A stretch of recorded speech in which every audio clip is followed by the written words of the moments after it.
রাজধানীর মেরুলবাড্ডায় ব্র্যাক বিশ্ববিদ্যালয় এলাকা ও এর আশপাশে পুলিশের সঙ্গে আন্দোলনকারীদের ব্যাপক সংঘর্ষের ঘটনা ঘটেছে।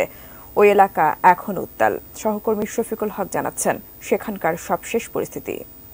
এই মুহূর্তে আমরা রয়েছি রাজধানী রামপুরার যে ইউলুপটি রয়েছে সেই ইউলুপের ওপর, এবং সড়কের অবস্থা যদি বলি, এখানে ব্যাপক সংঘর্ষ চলছে। আন্দোলনকারী শিক্ষার্থী যারা রয়েছেন, আপনি জানেন যে বৈষম্য বিরোধী ছাত্র আন্দোলনের ব্যানারে আজকে সারাদিন যেই কমপ্লিট শাটডাউনের ঘোষণা দেওয়া হয়েছিল, সেই শাটডাউনের অংশ হিসেবে কিন্তু শিক্ষার্থীরা সড়কে অবস্থান নেয় এবং তাদেরকে সরিয়ে দিতে গেলে পুলিশের সাথে তাদের এই বিরোধ বাধে। এবং কিছুক্ষণ আগে আপনাকে যদি বলি, এই রামপুরা থেকে বনশ্রীতে প্রবেশ মুখে যেই পুলিশ বুথটি রয়েছে, সেই পুলিশ বুথটি পুরোপুরি জ্বালিয়ে দেওয়া হয়েছে এবং পুলিশের পক্ষ থেকে কিন্তু মুহুর্মুহু টিয়ার সেল এখানে ছোড়া হয়েছে এই ছাত্রদের এখানে ছত্রভঙ্গ করে দেওয়ার জন্য। কিন্তু তারপরেও শিক্ষার্থীরা সড়কে অবস্থান নিচ্ছেন এবং নানা ধরনের স্লোগান তারা এখান থেকে দিচ্ছেন। একটু আপনাকে সড়কের উল্টো পাশের চিত্র যদি দেখানোর চেষ্টা করি, সহকর্মী সালাম রয়েছেন আমাদের সাথে।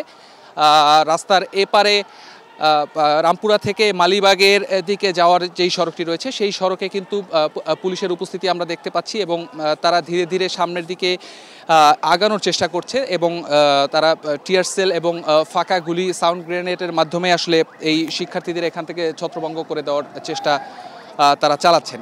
একটু যদি বলে রাখি, এই পথে এই মুহূর্তে আসলে সব ধরনের যান চলাচল বন্ধ রয়েছে এবং সাধারণ মানুষ যারা রয়েছেন তারাও কিন্তু ব্যাপক ভোগান্তিতে পড়েছেন। যারা এই পথে আসছেন বা আসতে চাচ্ছেন, এই পথটি ক্রস করতে চাচ্ছেন, তারা ব্যাপক আসলে ভোগান্তির শিকার হচ্ছেন।